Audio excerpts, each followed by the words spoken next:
திரு உதயநிதி அவர்களே, இளவரசர் உதயநிதி அவர்களே, மகுடத்தை தூக்கி உங்க தலையில உங்க அப்பா வச்சுட்டாரு. இங்க சாமானியன் இருக்காரு பாருங்க, இளைஞர்கள் பதவி இருக்கும் போது பாருங்க, ஒவ்வொருத்தரையும் டிவில ஒரு சாமானியன் ஒடுக்கப்பட்டவன், பிற்படுத்தப்பட்ட மக்கள் ஒவ்வொருத்தரும் கையில 1 லட்சம் ரூபாய் இல்லாதவங்க ஜெயிச்ச லிஸ்ட் எத்தனை தெரியுமா? 92 பேர்.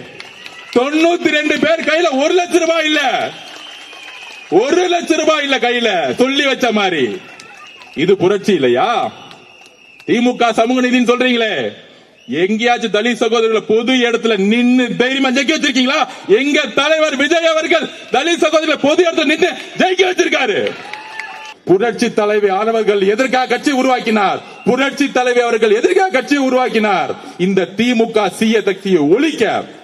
ஆனா அப்படி உருவாக்கின கட்சிய திரு இபிஎஸ் ஐயா அவர்கள் திமுக ஸ்டாலினோட சேர்ந்துட்டு ஒரே ஒரு காரணம், தலைவர் விஜய் அவர்கள் முதலமைச்சரா வரக்கூடாது. எந்த கொள்கையும் கிடையாது, குறிக்கோளும் கிடையாது, கெட்ட மதசார்பற்ற கொள்கையா? இது சொன்னது திரு பேபி அவர்கள், மார்க்சிஸ்ட் கம்யூனிஸ்ட் தலைவர். நாங்கள் ஆதரவு கொடுக்கவில்லை என்றால் திமுகவும் அதிமுகவும் பிஜேபியும் சேர்ந்து இங்கு ஒரு ஆட்சியை உருவாக்கும், அதற்கு நாங்கள் கடுமையாக எதிர்த்து நிற்போம். சொன்னது திரு பேபி அவர்கள், சொன்னது காங்கிரஸ், சொன்னது பிசிகே, சொன்னது ஐயுஎம்எல். இது குதிரை பேரம் அல்ல. புரட்சி தலைவி அம்மாவுடைய கட்சியை யாரும் தூக்கிட்டு போயிடக்கூடாது. திமுக அழிச்சிடக்கூடாது, பிஜேபி அழிச்சக்கூடாது. இதுக்குதான் இவ்வளவுதான் ஐடியாலஜி. அதான் ஆல்ரெடி 125 பேர் ஆதரவு வந்துருச்சு. பெரும்பான்மைக்காக முடிஞ்சிருச்சு எலெக்ஷன். சபையில எங்களுக்கு மெஜாரிட்டி இல்லைன்னா தான் நாங்க வந்து போய் குதிரை பேரத்தில் ஈடுபடணும். ஒட்டுமொத்த மதசார்பற்ற கொள்கையிலும் திமுக விட்டு வந்துச்சுன்னா எங்க தலைவர் மேல இருக்க நம்பிக்கை மட்டும் இல்ல, மக்களுடைய ஆதரவை அவர்கள் ஜனநாயகப்படி மதிக்கிறார்கள். திரு உதயநிதி அவர்களும் திரு சபரீஷ் அவர்களும் சேர்ந்து ஆட்சியை முடிச்சுட்டாங்க. அடுத்து திமுக கட்சியை முடிக்கிறது வேலை பண்ணிட்டு இருக்காங்க. இப்படிதான் தலைவர் விஜய் அவர்கள் ஏத்து நின்று ஆட்சி போச்சு. இப்ப திருப்பியும் இவர் முதலமைச்சர் உட்கார வைக்க கூடாதுன்னு இபிஎஸ் ஐயா கிட்ட பேசினா என்ன ஆகும்? எங்கேயாச்சும் அண்ணா உருவாக்கிய கட்சி, சமூக நீதி பேசிய கட்சி, மதசார்பின்னு சொல்லக்கூடிய கட்சி, தேர்தலுக்கு முன்பு திரு மு க ஸ்டாலின் அவர்கள், ஏன் திரு உதயநிதி அவர்கள் திரு எடப்பாடி பழனிசாமி பார்த்து என்னெல்லாம் கேள்வி கேட்டாங்க? பிஜேபியை தமிழகத்தில் ஆட்சி கட்டில் ஏற துடிக்க வைக்கிறது திரு இபிஎஸ் பழனிசாமி அவர்கள், அதிமுக தான். இவங்களுக்கு ஓட்டு போட்டா பிஜேபி ஆட்சிக்கு வந்துச்சு. இது அண்ணா திராவிட முன்னேற்ற கழகம் கிடையாது, இது அமித்ஷா முன்னேற்ற கழகம். இப்படி பிரச்சாரம் செஞ்சது யாரு? திரு மு க ஸ்டாலின் அவர்கள். இன்னொருத்தர் யாரு? இளவரசர் உதய அவர்கள். இன்னில இருந்து ஒரு இளவரசர் வச்சிருவோம். இளவரசர், அந்த இளவரசர் உதய அவர்களுக்கு ஏன்னா பட்டாபிஷேகம் பண்ணி தானே உட்கார வச்சிருக்காங்க. மன்னராட்சி இன்னும் ஒளியில கொஞ்சம் பிசுறு இருக்கு, பாத்துக்கலாம்.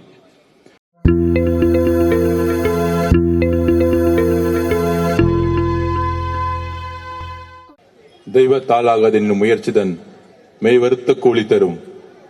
வேட்பாளராக இருந்து, தமிழகத்தின் முதலமைச்சர் வேட்பாளராக இருந்து இன்றைக்கு நம்மெல்லாம் வாயில சொல்லிட்டே இருப்போம், அண்ணன் எப்ப முதலமைச்சர் ஆவார், அண்ணன் எப்ப முதலமைச்சர் ஆவார்னு. தமிழக மக்களுடைய ஒட்டுமொத்த ஆதரவுடன் இன்று உரிமையுடன் சொல்லுவோம், தமிழக முதலமைச்சர் எங்கள் அண்ணன், தமிழக முதலமைச்சர் எங்கள் தலைவர் திரு சி ஜோசப் விஜய் அவர்கள். இத 6 மாசமா சொல்லும் போது ஒரு கூட்டம் நம்பல. நடிகர் அவருக்கு அரசியல் தெரியுமா? நான் ஒன்னு சொன்னார் மதுரை மாநாட்டில், ஸ்டாலின் அவர்களே பூத் கமிட்டி போட்டு நீங்க வீடு வீடா இப்பதான் போயிட்டு இருக்கீங்க, நான் வீடு வீடா போயிட்டு தான் கட்சியே ஆரம்பிச்சேன். அதை சொன்னது நினைவாக்கியது நம்மளுடைய மக்களும் பெண்களும் இளைஞர்களும். ரொம்ப சந்தோஷமா இருக்கு. அண்ணன் முதலமைச்சரா இருந்து பக்கத்துல பார்க்கும்போது நம்மளுடைய பூக்கடை குமாரண்ணன், அந்த திரு பிரபு அவர்களே, எனக்கு முன்னால் பேசிய பேச்சாளர்கள் திரு ராகுல் காந்தி அவர்களே, தோழர்களே, மாவட்ட பொறுப்பாளர்களே, பகுதி செயலாளர்களே, என்னுடைய வெள்ளிவாக்கத்தில் பயணத்தில் ஒவ்வொரு வீட்டு பெண்களும் இளைஞர்களும் என்ன உங்க பிள்ளையா நினைச்சு வீட்டை விட்டு வெளியே வந்து வரவேற்று முன்னாள் முதலமைச்சர் மு.க. ஸ்டாலின் அவர்கள், அவருடைய துணைவியார், அவருடைய மருமகன், அவருடைய மகன், அவருடைய மகள், ஒட்டுமொத்த குடும்பமும் வெள்ளிவாக்கத்தில் எனக்கு எதிராக பிரச்சாரம் செய்த பொழுது தமிழ்நாட்டின் ஒரே தொகுதியில் முதல்வர் குடும்பத்தால் குறிவைக்கப்பட்ட ஒரே நபர் ஆதவ் அர்ஜுனா. ஆனால் எங்களுடைய தலைவருடைய ஒரே நாள் பிரச்சாரம்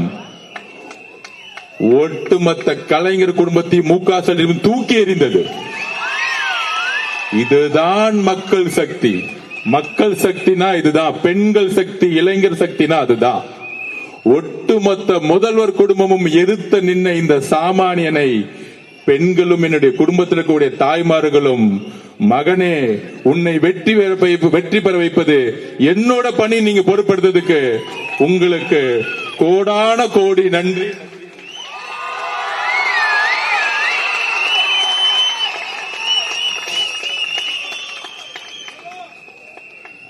அதை நன்றி என்று சொல்லுவதை விட என் வாழ்நாள் கடமை என்பதை நான் சொல்றேன்.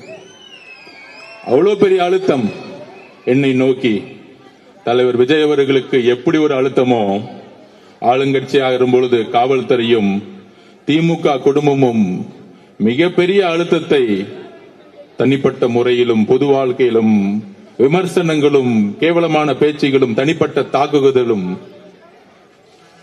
என்னை மட்டுமே நோக்கியது. எங்களுடைய தலைவரையும் அதற்கப்புறம் என்னையும் கடுமையான சொற்களால் எவ்வளவு அசிங்கமா பேச முடியுமோ எங்களுடைய தலைவர் விஜய் அவர்களையும், அதற்கப்புறம் என்னையும் ஊடகங்களா இருக்கக்கூடிய யூடியூபர்களும் பேசி பேசி பேசி பேசி அண்ணா கூறியதை போல, நீங்கள் பேசி பேசி வலுவெழுங்கள், நாங்கள் உறுதியுடன் அந்த பேச்சை கேட்டு வலுவோடு வெற்றி பெறுவோம் சொன்னார் அண்ணா.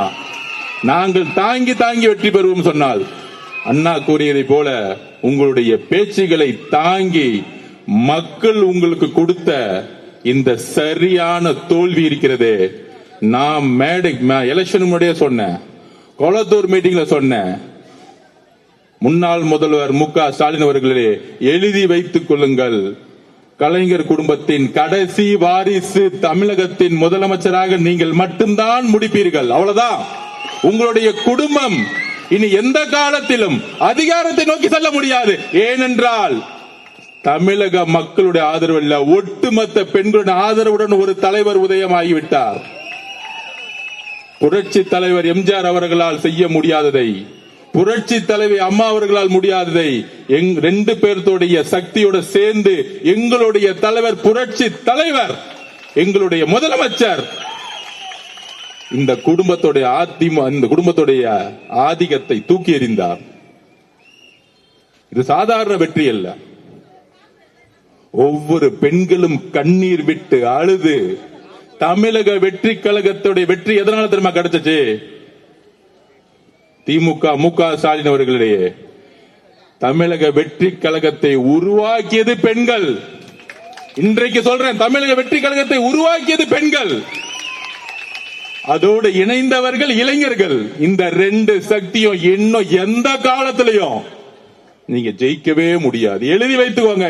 நீங்க என்ன வேணா பொய்யில பேசலாம், சட்டசபையில வந்து பொய்யா பேசலாம், உங்களாலே முடியாது. நான் சொன்னேன், திமுக எப்பயுமே 2வது அடி ஜெயிச்சதா வரலாறே கிடையாது.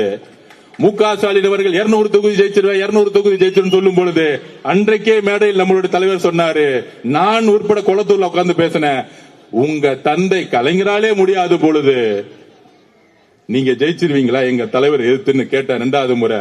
இன்றைக்கு கேட்கிறேன், திரு எதிர்கட்சி தலைவர் திரு உதயநிதி அவர்களே, உங்க தாத்தா கலைஞராலே முடியல, உங்க அப்பா ஸ்டாலினாலே முடியல, எங்க தலைவரை நீங்க ஜெயிச்சிட முடியுமா? நின்னு எதிரா பேசிட முடியுமா? தேர்தல் அரசியல்ல நம்ம கிட்ட கிளாஸ் எடுக்கிறாரு தேர்தல் அரசியலை பத்தி சட்டசபையில வந்து. அன்னைக்கு நான் எந்திரிக்கலான்னு இருந்தேன். அண்ணன் வரும்போதே சொல்லிட்டாரு, இன்னைக்கு ஒன்லி நம்பிக்கை வாக்கெடுப்பு தான், நீங்க நம்ம எல்லாம் பேச வேணாம், ஆல்ரெடி மெஜாரிட்டி 150 மேல போயிட்டு இருக்கு, அவங்க பேசினா பேசட்டும், பாவம் எலெக்ஷன் டைம்ல தான் பேச முடியல, இப்ப பேசட்டும். ரொம்ப அடி வாங்கியிருக்காங்க, அடிச்சா அழுவாங்கல்ல, அழுது கலந்துட்டு சட்டசபைட்டு ஓடி போயிடுவாங்க. சொன்ன மாதிரியே பேசிட்டு ஓடி போயிட்டாங்க. இது நம்மளை பார்த்து பயந்துட்டாங்களாம். இன்னும் திமுக காரனுங்க ஆளுங்கட்சி நினைப்பு, அது அவங்களுடைய பரம்பரை நோய். ஒரு மாசம் வரைக்கும் நாங்க ஆளுங்கட்சி பேசிக்கிட்டே இருப்பாங்க. அப்ப இந்த தேர்தல் வெற்றி நம்ம சொல்றோம் 50 வருடம் கழித்து ஒரு புரட்சிங்கிறோம். அந்த புரட்சி எங்க இருந்து உருவாச்சு? கடைசி 10 நாள் முன்னாடி இந்த புரட்சியை பத்தி யாருக்கும் தெரியல. நேஷனல் மீடியாஸ் கரெக்டா 5 நாளுக்கு முன்னாடி திருநெல்வேலி தூத்துக்குடி அப்புறம் தமிழ்நாட்டில் ஒரு புரட்சி உருவாயிருச்சு, மக்கள் புரட்சி உருவாச்சுன்னு பேசிட்டு இருக்காங்க. ஆனா இன்னைக்கு வரைக்கும் தமிழக ஊடகம் தாவேகா ஜெயிக்குன்னு சொன்னதே இல்ல, கடைசி நாள் ரிசல்ட் வரைக்கும். அப்ப அந்த ஊடகத்தை பாருங்க, 3 தொகுதி ஜெயிப்பாரு, 10 தொகுதி ஜெயிப்பாரு, 20 தொகுதி ஜெயிப்பாரு, 160 தொகுதி திமுக ஜெயிச்சிரும், 200 தொகுதி நாங்க ஜெயிச்சிருவோம். மு க ஸ்டாலின் அவர்கள், கூட்டணி கட்சிகள் 25 கூட்டணி கட்சி என்னெல்லாம் பேச்சு பேசினாங்க. ஆனா தமிழக மக்கள், பெண்கள், என் பிள்ளைய ஏன்பா இப்படி திட்டிக்கிட்டே இருக்கிற, இதை ஒரு காரணத்துக்கே தூக்கி எறிஞ்சாங்க. என்ன அவதூறுகள், என்ன அவதூறுகள், என்ன தவறு செய்தார் எங்க தலைவர்? ஒட்டுமொத்த புகழ் வாழ்க்கையை விட்டுட்டு ஒரு தனி மரமா மக்களோட சேர்ந்து பெண்களுக்கான வாழ்க்கையை மாத்தணும், என் தாய்மார்களை வாழ்க்கையை மாத்தணும்னு ஒரு கட்சியை தனி மனிதனாக ஆரம்பித்து, பெண்களிடம் இளைஞர்களிடம் தனி மனிதனாக ஆரம்பித்து, எந்த விதமான பின்பலமும் இல்லாமல் ஆரம்பித்து பிரச்சாரத்தை உருவாக்கும் பொழுது எஸ்ஓபியை போட்டு பிரச்சாரம் பண்ணவே முடக்கினாங்க. நான் திருப்பி பதிவு பண்ண, நீங்க முடக்கலாம், எலெக்ஷன் கமிஷன் நோட்டிபிகேஷன் வந்தன நீங்க வெளியே விட்டு பாருங்க, 10 நாள் போதும் இந்த ஆட்சியை தூக்கி எறியறதுக்குன்னு சொன்னோம். 10 நாள் போதும் உங்க ஆட்சியை தூக்கி எறியறதுக்கு. 10 நாள் அவர் செய்த பிரச்சாரம் ஒட்டுமொத்த திமுக குடும்பம் தூக்கி எறிஞ்சிருச்சு. இப்ப தெரியுது 6 மாசம் ஏன் வெளியே போட முடக்கினாங்கன்னு எங்க தலைவரை. 10 நாளுக்கே தூக்கி போட்டாங்கன்னா 6 மாசம் விட்டு இருந்தா 5 தொகுதி தாண்டி இருக்க மாட்டாங்க. இதுதான் சூழ்ச்சி. 5 தொகுதி தாண்டி இருக்க மாட்டாங்க. 5 தொகுதி திமுக தாண்டி. இந்த சூழ்ச்சிக்கு தான் தலைவரை எந்த பிரச்சாரத்துக்கு வெளியே உள்ள இந்த சூழ்ச்சி எல்லாம் செஞ்சுட்டு விஜய் அவர்களை வீட்டு விட்டு வெளியே வா, இந்த போலி பிரச்சாரம் நோட்டிபிகேஷன் வந்து வெளியே வந்தாருல, தூத்துக்குடி மீட்டிங் பாத்தீங்கல்ல, 10 லட்சம் பேர் ரோட்ல நின்னாங்கல்ல, அங்க மாறியது அரசியல் சூழ்நிலை. கடைசியில திருப்பூர்ல மாறுச்சு, சென்னையில மாறுச்சு. நான் அப்பயே சொன்னேன், பெரம்பூர்ல தலைவர் நாமினேஷன் பண்ணி முடிச்ச உடனே வண்டிய கொளத்தூர் விடுன்னு சொன்னாரு. கொளத்தூர்ல 1 லட்சம் பேர் நின்று இருந்தாங்க. அப்பயே சொன்னோம். அடுத்த நாள் கொளத்தூர் மீட்டிங் போடும்போது நான் பேசினேன், கொளத்தூர்ல மு க ஸ்டாலின் அவர்கள் தோல்வி அடைவார். எப்ப சொன்னது? நம்ம எலெக்ஷனுக்கு 1 மாசத்துக்கு முன்னாடி சொன்னோம். அப்பெல்லாம் நம்பல அவங்க, ஏதோ சின்ன பசங்க பேசிட்டு இருக்காங்க. எங்க அப்பா யார் தெரியுமா? மு க ஸ்டாலின் அவர்கள். திரு உதயநிதி வெள்ளிவாக்க வந்து, என்னோட வெற்றியோட ஆதவர்ஜனாவுடைய தோல்விதான் எனக்கு முக்கியம். இன்னும் ஒரு அரசியல் பாத்தீங்களா, அவரோட வெற்றியோட என்னோட தோல்விதான் பயம். அந்த பயம் இருந்தா போதும் திரு மு க ஸ்டாலினுடைய வாரிசு அவர்களே. ஆனா நான் இங்கேயும் வேலை பார்த்துட்டு நம்ம தலைவர் பச்சான பிறகு குளத்தூர்ல ஸ்கெட்ச் போட்டு நான் அவர் பிள்ளைக்கும் தெரியல, மு க ஸ்டாலின் அவர்களுக்கும் தெரியல. நீங்க என்ன தோக்கடிக்க வேலை பண்ணீங்க? எங்க தலைவர் உங்க குளத்தூர்லயே செக் வச்சார். சட்டசபையில நம்ம அமைதியா உட்கார்ந்துட்டு இருக்கோம். ஆதரவு இருக்கு, ஆதரவு இல்ல சொல்லிட்டு அமைதியா போயிருக்க வேண்டியதானே. உங்களை கடுமையாக நாங்க எதிர்க்கிறோம், எப்பயும் போல பொய்யா சொல்லிட்டு கிளம்ப வேண்டியதானே. நமக்கு எலெக்ஷனை பத்தி கிளாஸ் எடுக்கிறாரா முன்னாடி உட்கார்ந்துகிட்டு? யாரு? திரு மு க ஸ்டாலினுடைய மகன் இளவரசர் திரு உதயநிதி அவர்கள். அந்த இளவரசருக்கு பட்டாபிஷேகம் முன்னாடி என்ன பண்ணாங்க? துணை முதல்வர் ஆக்கினாங்க. இப்ப எதிர்கட்சி தலைவர் ஆகிட்டாங்க. நமக்கு ரொம்ப நல்லது. நான் வேற நினைச்சேன் யாராவது சீனியர் எல்லாம் போடுவாங்க, யாராவது ஒரு நல்ல அண்ணங்கள்லாம் சீனியர் நிறைய பேர் இருக்காங்க அங்க, நம்ம தங்கம் தென்னரசன் மாதிரி அந்த மாதிரி அனுபவசாலிகள் எல்லாம் போட்டு நம்மள உண்டு இல்லைன்னு கொஸ்டின் கேட்க போறாங்க. சரி நம்மளும் ரெடி ஆயிடும் நினைச்சேன். இந்த குடும்பம் என்னைக்கும் திருந்தவே திருந்தாது. இவ்வளவு அடிப்பட்டாலும் திருந்தவே திருந்தாது. இந்த பட்டாபிஷேகம் பண்ணி தான் குடும்பத்தை தூக்கி போட்டாங்க மக்கள். திருப்பி ஒரு பட்டாபிஷேகம். நான் தோத்துட்டேன், பிள்ளைய தூக்கி எதிர்கட்சி தலைவரா உட்கார வச்சிருங்க. போன தாட்டி சட்டசபையா சட்டமன்ற உறுப்பினராகி சட்டசபைக்கு அதிகம் வராதுள்ள உதயநிதி ஸ்டாலின் அவர்கள், அவர் சட்டசபை தலைவர். சரி, ஓகே, பெரும்பான்மை தேர்ந்தெடுத்தா சட்டசபை தலைவர் வந்து அமைதியா போக வேண்டியதானே. நம்ம பாட்டி அமைதியா சும்மா சீண்டிக்கிட்டே இருக்கிறது. வந்து சொல்றாரு நம்ம கிட்ட, நீங்க 35% ஓட்டு எடுத்துட்டீங்க, மக்கள் உங்களுக்கு எதிராக 65% இருக்கிறாங்க, இப்பயும் தெரிஞ்சுக்குவாங்க நீங்க தேர்தல் அரசியல தோத்துருக்கீங்க. நம்ம இளவரசர் உதய அவர்களே, நீங்க இன்னும் 90% ஜெயிச்சுட்டாங்க, சட்டசபையில் உட்கார்ந்துட்டு இருக்கீங்க. கிளாஸ் எடுக்கிறதுக்கு ஒரு தகுதி வேணா? உங்க சொந்த அப்பா குளத்தூர்ல தோத்துட்டாங்க, உட்கார்ந்துட்டு இருக்காரு.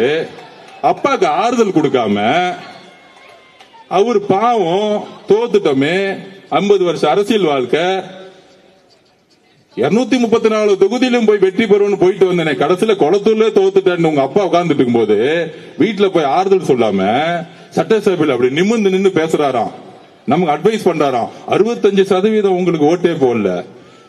ஐயா, 2006 உங்க தாத்தா கலைஞர் அவர்கள் இருக்காரு, கலைஞர் கருணாநிதி அவர்கள், உங்களுக்கு அவர் தானே எடுத்துக்காட்டு, முன்னுதாரணம்.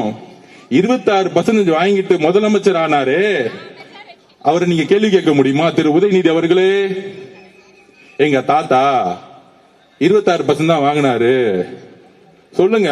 74% எதிர்த்து நின்னாங்க மக்கள், அதனால அவர் தலைவரே கிடையாது. பேசுங்க. எங்க கலைஞர், எங்க தாத்தா வந்து எங்க முதலமைச்சர் வந்து தவறு, பேசுங்க. உங்களுடைய தாத்தா திரு ஐயா கலைஞர் கருணாநிதி அவர்கள் 26% வாங்கி முதலமைச்சர் ஆகும் பொழுது, உங்க கூட இருந்தவங்க 2006 கம்யூனிஸ்ட் கட்சிகள் 2 பேரும், கம்யூனிஸ்ட் கட்சியும், கம்யூனிஸ்ட் மார்க்சிஸ்ட் கட்சியும், காங்கிரஸ் கட்சியும் கூட இருந்துச்சு. அவ்வளவு பெரிய கூட்டணி அமைச்சு நீ 26% தான் வாங்கினீங்க, 96 தொகுதி ஜெயிச்சீங்க. இந்த அரசியல் ஏன் புதுசுன்னா, 50 வருடங்கள் கழித்து திரு எதிர்கட்சி தலைவர் இளவரசர் உதய அவர்களே, நீங்க ஒவ்வொரு தொகுதிக்கும் 30 கோடி ரூபாய் செலவு பண்ணீங்க. 30 கோடி. இதே வில்லிவாக்கத்தில் 5000 ரூபாய் ஒவ்வொரு ஓட்டுக்கும் இங்க இருக்கக்கூடிய உங்களுடைய திமுக கேண்டிடேட் கொடுத்தாங்க. கொளத்தூர்ல உங்களுடைய தந்தை 3000 ரூபாய் கொடுத்தாரு. தமிழகம் முழுவதும் சொல்லி வச்ச மாதிரி ஒவ்வொரு தொகுதியில 30 கோடி செலவு பண்ணீங்க. அதற்கப்புறம் உங்களுடைய கூட்டணி காங்கிரஸ், விசிகே, கம்யூனிஸ்ட் கட்சி, கிட்டத்தட்ட 26 கட்சி கூட்டணி, சின்ன சின்ன கட்சி முதற்கொண்டு கேப்டன் விஜயகாந்த் கட்சி, எல்லா கட்சியும் சேர்த்து, முஸ்லீம் லீக்ல இருந்து எல்லா கட்சியும் சேர்த்து நீங்க நின்னீங்க. எங்களுடைய வேட்பாளர்கள் 10 லட்சம் ரூபாய் செலவு பண்ணல. எழுதி வச்சுக்கோங்க, 10 லட்சம் ரூபாய் செலவு பண்ணல. காசு இல்ல எங்களுடைய வேட்பாளர்களுக்கு, காசே இல்லாம. ஒரு எக்ஸாம்பிள் சொல்றேன். திண்டிவனத்துல ஜெயிச்சாங்க, பக்கத்து ஊரு, பஸ்ல ஏறினாங்க, இறங்குனாங்க, 7 மணி நேரம் பிரச்சாரம், 5 பேத்தோட போனாங்க, திருப்பி வந்தாங்க. திருப்பத்தூர்ல பெரியகருப்பன் மினிஸ்டர், ஒரு சாதாரண இளைஞன், காசே இல்ல, ஆனா சிட்டிங் மினிஸ்டர் ஒரு ஓட்டுல ஜெயிச்சாரு. அடுத்து ஸ்ரீரங்கம், என் தம்பி ரமேஷ், சாதாரண பையன், நேத்து என்கிட்ட வாழ்த்து வாங்க வந்தாரு வீட்டு, என்னோட ஆபீஸுக்கு. என்னோட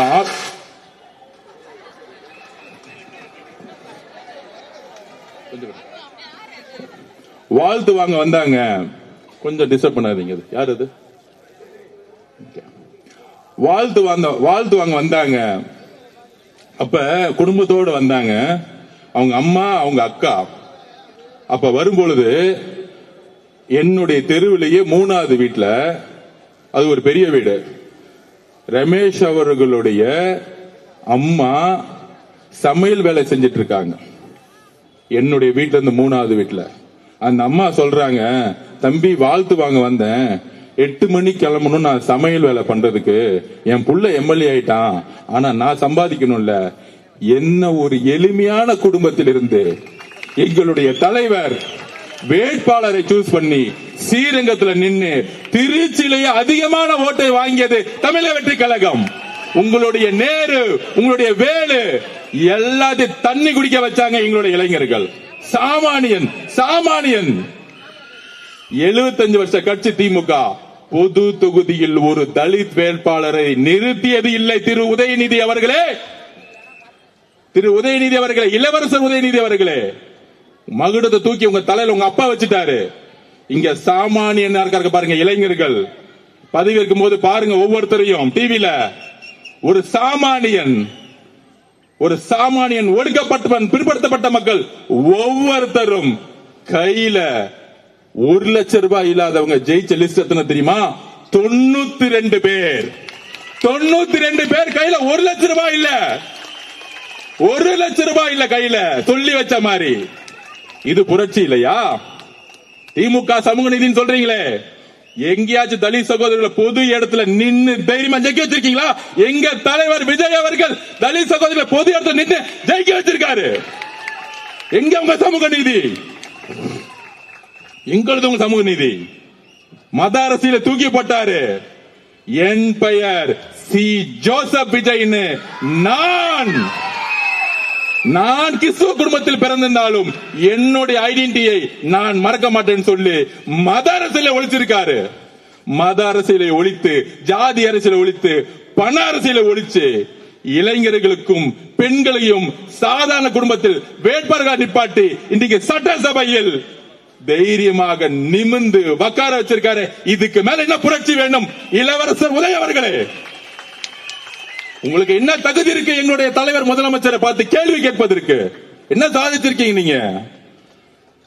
நாங்க ரோட்ல இருந்து வந்திருக்கோம், நீங்க உங்க அப்பா தலையில மகுடத்துல இருந்து வந்திருக்கீங்க. உங்க அப்பா இன்ஷியல் இல்ல, ஒரு தொகுதியை தண்ணி நின்று ஜெயிச்சு காமிச்சிருங்க. 6 வருஷம் அரசியல் விட்டு போயிடுறேன். திரு மு.க. ஸ்டாலின் அவர்களுடைய குடும்ப வாரிசை தூக்கி போட்டு, திரு கலைஞர் அவர்களுடைய பேரை தூக்கி போட்டு திமுக கட்சியை விட்டுட்டு தனியா நின்னு ஒரு தொகுதி ஜெயிச்சு காமிங்க. உங்களுக்கு அப்ப எங்க தலைவரை பார்த்து கேள்வி கேட்கறதுக்கு எல்லா உரிமையும் இருக்கு. உங்க குடும்பத்தோட ஐடென்டிட்டிலையும் அண்ணா உருவாக்கக்கூடிய கட்சியிலையும் திமுக அந்த இடத்துல கொஞ்சம் ஸ்கெட்ச் போட கொஞ்சம் தவறிட்டு சேப்பாக்கத்துல எல்லா போக்கஸ் அவங்க அப்பா மேல இருந்துச்சு. அடுத்தது வச்சுக்கலாம். கேள்வி கேட்டுட்டாங்கல்ல, தலைவரை பார்த்து கேள்வி கேட்டாங்கல்ல, பதில் கொடுப்போம், கரெக்டான டைம்ல கொடுப்போம். அப்ப இது புரட்சி இல்லையா? இதுக்கு மேல என்ன புரட்சி வேணும்? சமூக நீதிக்கான புரட்சி எங்க?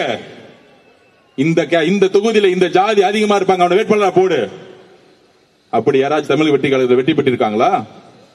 சொல்லுங்க. இந்த தொகுதிக்கு 30 கோடி, ஒரு ஓட்டுக்கு 3000. ஒரு தொகுதியில் தமிழக வெற்றி கழகத்தில் காசு கொடுத்திருப்பாங்களா? திமுக 3000 கொடுத்தா அதிமுக 1500 கொடுத்தாங்க. இதே தொகுதியில் 1000 ரூபாய் கொடுத்தாங்க. மக்கள் மாற்றத்தை விரும்பினார்கள். மக்கள் கூட்டணி நம்பவில்ல, நல்ல தலைவரை தேடினார்கள். இதுதான் தமிழ்நாடு. நான் எப்பவுமே சொன்னேன், தமிழ்நாட்டு மக்கள், தமிழ்நாட்டு அரசியல் இயற்கையும் நேரமும் சேர்ந்து ஒரு தலைவரை உருவாக்கும். அன்று அண்ணாவை உருவாக்கியது தமிழக மக்கள். யாரு ஒரு தலைமையை கடினமா அழுத்தம் கொடுத்தாங்களோ அன்னைக்கு இருந்த ஆட்சியாளர்கள் அண்ணாவை கையில எடுத்தாங்க. ஒரு ஸ்ட்ராங்கான ஒரு லீடரா உருவாக்குனாங்க. அண்ணாவுக்கு அப்புறம் பிரச்சனை வரும் பொழுது எம்ஜிஆரை மக்கள் கையில எடுத்தாங்க. எம்ஜிஆருக்கு அப்புறம் அவ்வளவுதான், இனிமேல் நம்ம குடும்ப ஆட்சி தான் திரு கலைஞர் நினைக்கும் பொழுது புரட்சி தலைவி அம்மா அவர்களை கையில எடுத்தாங்க தமிழக மக்கள். அதுக்கப்புறம் எங்களுடைய தலைவர் சி ஜோசப் விஜய்களை கையில் எடுத்துட்டாங்க. நீங்க எழுதி வச்சுக்கோங்க, குறைந்தபட்சம் இன்னும் 4 தேர்தல் தண்ணி மட்டும்தான் நீங்க குடிச்சிட்டு இருப்பீங்க. எழுதி வச்சுக்கோங்க, முடியவே முடியாது. என்ன வேணா நீங்க பழி சொல்லி பண்ணுங்க. ஆட்சியை வச்சுக்கிட்டு 10 மாசம் எவ்வளவோ பழி சொல்லி பண்ணிட்டீங்க. இப்ப எங்க தலைவர்கிட்ட ஆட்சி இருக்கு, நிர்வாகம் இருக்கு, காவல்துறை இருக்கு, மக்கள் பணி செய்ய போயிட்டாரு. நான் அப்பயே சொன்னேன், நம்ம இளவரசர் உதய அவர்களுக்கு எல்லாம் தலைவா முதலமைச்சர் அவர்களே பதில் சொல்லி டைம் வேஸ்ட் பண்ணாதீங்க, அதை வச்சு நான் பாத்துக்கிறேன். அன்னைக்கு ஒரு நாள் தான் சட்டசபையில பேச முடியல, நம்பிக்கையில. இனிமேட்டு சட்டசபை ஓபன் ஆகும்ல. திரு பேரவைத் தலைவர் எந்திரிச்சு பேசி முடிச்ச உடனே சபாநாயகர் சார பார்த்துட்டு திரு பேரவைத் தலைவர்களே இதோ நான் பதில் சொல்றேன், எல்லாத்துக்கும் ரெடி. 75 வருஷ வரலாறு திமுகவுடைய எல்லா திருட்டுத்தனமும் எல்லா கொள்ளையடிச்சும் எனக்கு தெரியும். படிச்சு வந்திருக்கேன், ஒவ்வொரு வரியா படிச்சிருக்கேன். நீங்க கேள்வி கேட்ட அடுத்த செகண்ட் நான் பதில் சொல்லுவேன். கேட்டா 65% எதிர்ப்பு இருக்கான். தமிழக அரசியல் வரலாற்றுடைய ஒரு டேட்டா தெரியல, ஒரு கணக்கு வழக்கு தெரியல. எந்த அரசியல்வாதியும் 60% வாங்கி இது வரைக்கும் ஜெயிச்சதே கிடையாது எந்த கட்சியும். தமிழக மக்கள் ஒரு ஜனநாயகத்தை விரும்புறவங்க. எப்பொழுதும் ஒரு 10 கட்சி இருந்தா அவங்களுக்கான ஒரு ஓட் பேங்க கொடுப்பாங்க. ஆனா நான் சொல்றேன், தமிழ்நாட்டு வரலாற்றிலேயே எழுதி வச்சுக்கோங்க, தனி பெரும் கட்சியா 3 வருஷத்துல எந்த கூட்டணி இல்லாமல், எந்த பணபலம் இல்லாமல், இந்த எலெக்ஷன் முன்னாடி சொல்லிட்டு இருந்தாங்களே பூத் இருக்கான்னு காமிச்சாங்க பாருங்க. பூத்துனா என்னன்னு நம்ம வில்லிவாக்கத்துல 60% பெண்கள் உள்ள உட்கார்ந்துட்டு இருந்தது. பூத்துனா என்ன? நம்ம கிளாஸ் எடுத்தோம். ஓட்டர் லிஸ்ட் எல்லாம் வந்துருவாங்க, இந்த திமுக காரங்க பொய்யா ஆளுங்களை கூட்டு வந்து கள்ள ஓட்டு போடுவாங்க, இவ்வளவுதான் பூத் வரைக்கும் அன்னைக்கு. அப்புறம் இந்த மிஷினை பேக் பண்ணி வண்டியில ஏற்றி லைலா காலேஜ் வைக்கணும். இத கரெக்டா புடிச்சுக்கிட்டு காலையில 6 மணிக்கு வந்தாங்க நம்மளுடைய பூத் ஒர்க்கர்ஸ். அது நம்ம என்ன பண்ணோம், 5 பேர் உள்ள உட்கார்ந்துட்டு இருந்தாங்க. 5 மணிக்கு வந்துட்டாங்களா லட்சுமி அக்கா சொல்றாங்க. பாத்துக்கோங்க எவ்வளவு ஆர்வம், பாத்துக்கோங்க. மக்கள் வந்து ஓட்டு போறதுக்கு 7 மணிக்கு வந்தா நம்ம 5 மணிக்கு போயிட்டோம். போய் நம்ம உட்காந்துட்டு பக்கா லிஸ்ட் எடுத்துட்டு கடைசி 6 மணி வரைக்கும் யார் யாரெல்லாம் திமுக திட்டு பசங்க வருவாங்களா வரமாட்டாங்களா நான் போறேன். நான் எந்திரிச்சவன பூத்துல போனவன அங்க இருந்து நம்ம தங்கச்சி, அண்ணா இது வரைக்கும் எந்த திட்டு பசங்க வரலன்னா நான் கண்டுபிடிச்சிட்டேன்னா பாக்கலாம், நீ கவலைப்படாதுன்னா யாரு கள்ள ஓட்டு போட மாட்டாங்கன்னா. நான் நினைச்சேன், திமுக காரங்களா இதுக்காடா நீங்க வந்து பூத்து இருக்கான்னு கேட்டீங்க.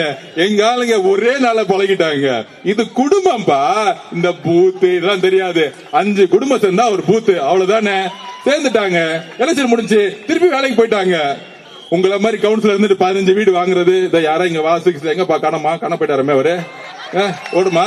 ஓகே, அப்ப பூத்துனா என்னன்னு காமிச்சுமா.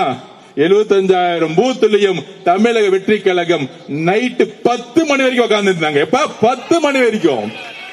திமுக 3 மணிக்கு கிளம்பி போயிட்டாங்க, அதிமுக 12 மணிக்கு கிளம்பி போயிட்டாங்க. என்னடா அது 7 மணிக்கே கூட்டம் வந்துருச்சு. அப்படியே பாக்குறாங்க உடல்மொழி.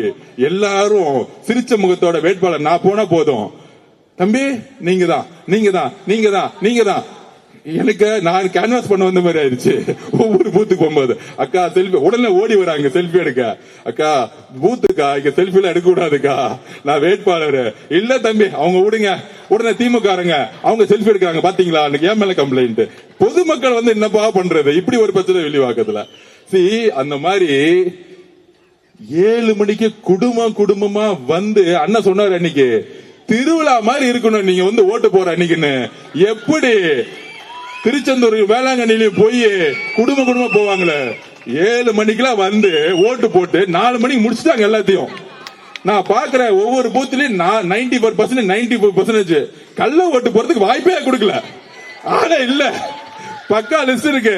நம்ம தங்கச்சி சொல்றாங்க, அண்ணா 92% முடிஞ்சிச்சு, 8% இவ்வளவுதான் ஓட்டு இருக்கு, இவங்க யாரும் வர்ற மாதிரி தெரியல, நாங்க ரொம்ப ரெடியா இருக்கிறோம், 6 மணி கேட்ட மூட சொல்லிடுங்க. நமக்கு கிளாஸ் எடுக்கிறாங்க நம்ம தங்கச்சிங்க.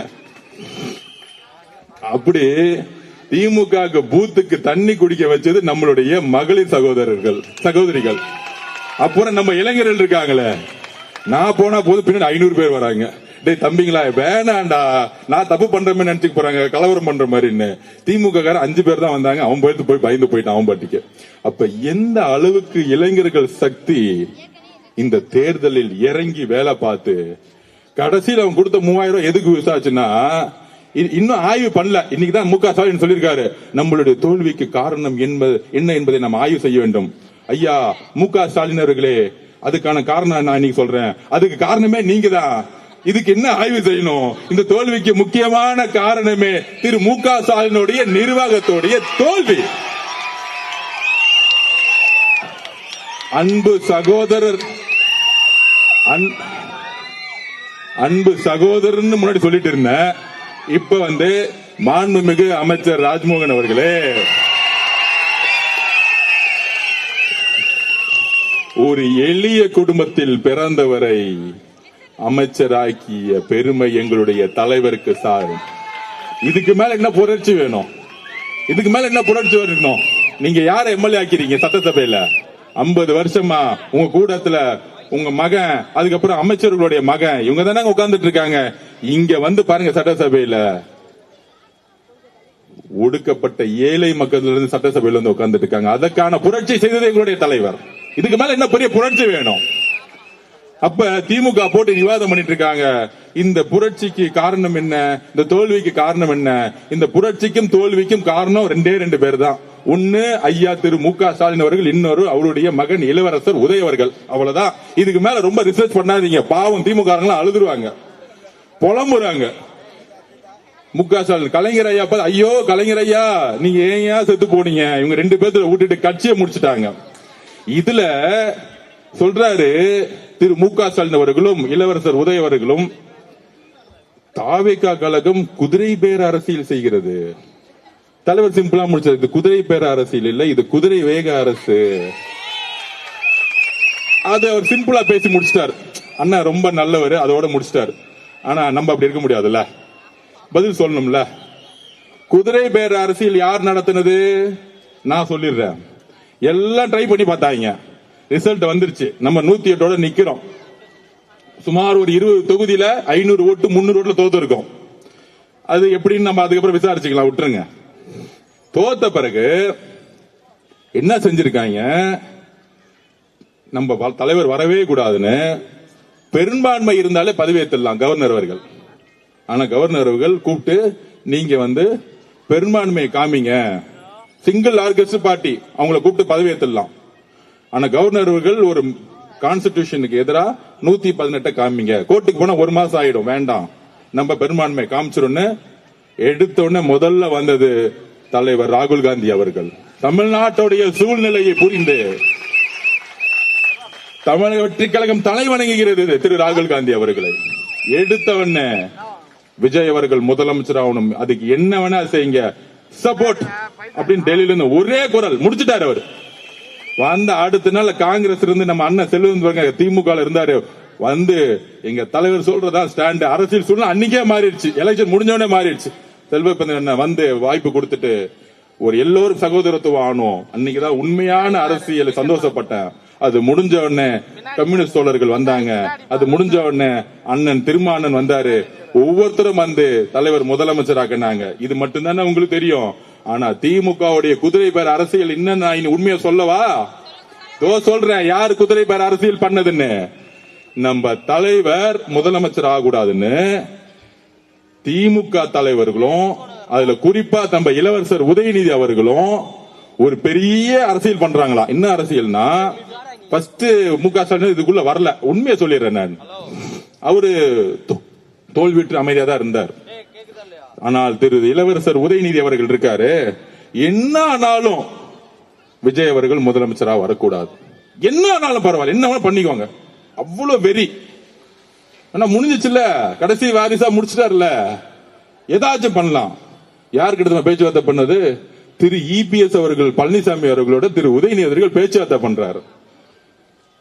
திரு உதயநிதி அவர்களும் திரு சபரிஸ் அவர்களும் சேர்ந்து ஆட்சியை முடிச்சுட்டாங்க. அடுத்து திமுக கட்சியை முடிக்கிறது வேலை பண்ணிட்டு இருக்காங்க. இப்படிதான் தலைவர் விஜய் அவர்கள் ஏத்து நின்று ஆட்சி போச்சு. இப்ப திருப்பியும் இவர் முதலமைச்சர் உட்கார வைக்க கூடாதுன்னு இபிஎஸ் ஐயா கிட்ட பேசினா என்ன ஆகும்? எங்கேயாச்சும் அண்ணா உருவாக்கிய கட்சி, சமூக நீதி பேசிய கட்சி, மதசார்பின்னு சொல்லக்கூடிய கட்சி, தேர்தலுக்கு முன்பு திரு மு.க. ஸ்டாலின் அவர்கள், ஏன் திரு உதயநிதி அவர்கள் திரு எடப்பாடி பழனிசாமி பார்த்து என்னெல்லாம் கேள்வி கேட்டாங்க? பிஜேபியை தமிழகத்தில் ஆட்சி கட்டில் ஏற துடிக்க வைக்கிறது திரு இபிஎஸ் பழனிசாமி அவர்கள். அதிமுக தான் இவங்களுக்கு ஓட்டு போட்டா பிஜேபி ஆட்சிக்கு வந்துச்சு. இது அண்ணா திராவிட முன்னேற்ற கழகம் கிடையாது, இது அமித்ஷா முன்னேற்ற கழகம். இப்படி பிரச்சாரம் செஞ்சது யாரு? திரு மு.க. ஸ்டாலின் அவர்கள். இன்னொருத்தர் யாரு? இளவரசர் உதய அவர்கள். இன்னில இருந்து அவர் இளவரசர்னு வச்சிருவோம். இளவரசர், அந்த இளவரசர் உதய அவர்களுக்கு ஏன்னா பட்டாபிஷேகம் பண்ணி தானே உட்கார வச்சிருக்காங்க. மன்னராட்சி இன்னும் ஒளியில கொஞ்சம் பிசுறு இருக்கு, பாத்துக்கலாம். அப்ப பட்டாபிஷோட உட்கார்ந்துட்டு இருக்க இளவரசர் ஒரு அரசியல் ஞானி மாதிரி கலைஞர் உருவாக்கிய கடினப்பட்டு உருவாக்கிய அந்த கட்சியை அதிமுகவோட சேர்ந்து வெளியிலிருந்து ஆதரவு கொடுப்பாங்களாம். திரு இபிஎஸ் பழனிசாமி முதல்வர் ஆயிடுவாராம். இன்னும் சூழ்ச்சி பாத்தீங்களா? இந்த சூழ்ச்சி நமக்கு தெரிஞ்சிருச்சு, வந்துருச்சு. ஒரு நேரத்தில் 8ஆம் தேதி மத்தியானம் தகவல் வருது, 7ஆம் தேதி நைட்டு தகவல் வருது, இபிஎஸ் அவர்கள் ஞாயிற்றுக்கிழமை பதவியேற்க போறாரு, எல்லாம் முடிஞ்சிருச்சு அப்படின்னு. ஆனா கம்யூனிஸ்ட் தோழர்களும் விசிக தோழர்களும் சப்போர்ட் பண்ணல. முக்கியமாக கம்யூனிஸ்ட் தோழர்கள் சுத்தமா சப்போர்ட் பண்ணல. அதுல உண்மையை சொல்லவா, மார்க்சிஸ்ட் கம்யூனிஸ்ட் கட்சியோடைய தேசிய தலைவர் திரு பேபி அவர்கள் கேரளால இருப்பார். அவர் பேட்டி கொடுத்தது நீங்க பார்த்திருப்பீங்களான்னு தெரியாது. அவர் பேட்டி கொடுத்தாரு. மதசார்பற்ற கொள்கையில் உறுதியா இருக்கக்கூடியவர் பேபி அவர்கள், மார்க்சிஸ்ட் கட்சியோடைய தலைவர். அவர் சொன்னாரு, நாங்கள் ஏன் விஜய் அவர்களுக்கு ஆதரவு கொடுப்போம் என்றால் நம்ம ஒன்று காரியம், பிரசிடென்ட் ரூல் கவர்னர் ரூல் வந்துடக்கூடாது, அரசியலமைப்பை பாதுகாக்கணும், காங்கிரஸ் மதசார்பற்ற கூட்டணி இங்க இருக்கு, தமிழகத்தில் ஒரு கவர்னர் ஆட்சி வந்துடக்கூடாது, இட்ஸ் a people mandate சொன்னார். அதாவது மக்கள் தேர்ந்தெடுத்தது தலைவர் விஜய் அவர்களை. அவர் சொன்ன வார்த்தை 12 தொகுதியில அவ்வளவுதானே, நாங்க பாத்துக்கிறோம். திரு பேபி அவர்கள் கேரளால இருந்து குரல் கொடுக்கும்போது சொன்னாரு, நாங்கள் சப்போர்ட் பண்ணலனா திமுகவும் அதிமுகவும் சேர்ந்து பிஜேபியோட ஆட்சியை உருவாக்கும். சொன்னது ஆதவ் அர்ஜுனா இல்லை, திரு இளவரசர் உதய் அவர்களே, சொன்னது ஆதவ் அர்ஜுனா இல்லை, இளவரசர் உதய் அவர்களே, கம்யூனிஸ்ட் கொள்கையின் தலைவர், மார்க்சிஸ்ட் கட்சியினுடைய தலைவர் திரு பேபி அவர்கள். உண்மை வந்துருச்சா வெளியே? என்ன ஒரு துரோக அரசியல் திமுக உண்மை வந்துருச்சா? யார் குதிரை பேரை நடத்தினது? அந்த குதிரை பேரை நடத்தினது யார் சொல்லுவா? லிஸ்ட் நான் சொல்றேன். பாஷ்யம் கம்பெனியுடைய ஓனர் புரோக்கர் வேலையை பார்த்தாப்ல. அடுத்தது ஓபனா சொல்லிடணும்ல யார் யாரெல்லாம் தலைவருக்கு ஏதாவது சூழ்ச்சி செஞ்சாங்கன்னு. பாஷ்யம் கம்பெனியுடைய ஓனர் ரியல் எஸ்டேட் வேலையை பார்க்காம ஆட்சி மாற்றத்துக்கு இங்க உட்கார்ந்துக்கிட்டு கவர்னரோட சேர்ந்து உட்கார்ந்துட்டு செஞ்சது ஒரு கம்பெனியோட நிறுவனர். அதோட சேர்ந்து திரு உதயநிதி அவர்கள், அதோட சேர்ந்து இபிஎஸ் பழனிசாமி, முன்னாள் முதலமைச்சர் பழனிசாமி மகன் திரு மிதுன் அவர்கள். அதனாலதான் இந்த ஃபேக்ஷன் உடைஞ்சிச்சு. அதிமுக வெளியே வந்தாங்களே திரு சிவிஎஸ் சண்முகம், புரட்சி தலைவி ஆனவர்கள் எதற்காக கட்சி உருவாக்கினார்? புரட்சி தலைவி அவர்கள் எதற்காக கட்சியை உருவாக்கினார்? இந்த திமுக சீய சக்தியை ஒழிக்க. ஆனா அப்படி உருவாக்கின கட்சியை திரு இபிஎஸ் ஐயா அவர்கள் திமுக ஸ்டாலினோட சேர்ந்துட்டு ஒரே ஒரு காரணம், தலைவர் விஜய் அவர்கள் முதலமைச்சரா வரக்கூடாது, எந்த கொள்கையும் கிடையாது, குறிக்கோளும் கிடையாது, கேட்ட மதசார்பற்ற கொள்கையா. இது சொன்னது திரு பேபி அவர்கள், மார்க்சிஸ்ட் கம்யூனிஸ்ட் தலைவர். நாங்கள் ஆதரவு கொடுக்கவில்லை என்றால் திமுகவும் அதிமுகவும் பிஜேபியும் சேர்ந்து இங்கு ஒரு ஆட்சியை உருவாக்கும், அதற்கு நாங்கள் கடுமையாக எதிர்த்து நிற்போம். சொன்னது திரு பேபி அவர்கள், சொன்னது காங்கிரஸ், சொன்னது பிசிகே, சொன்னது ஐயுஎம்எல்.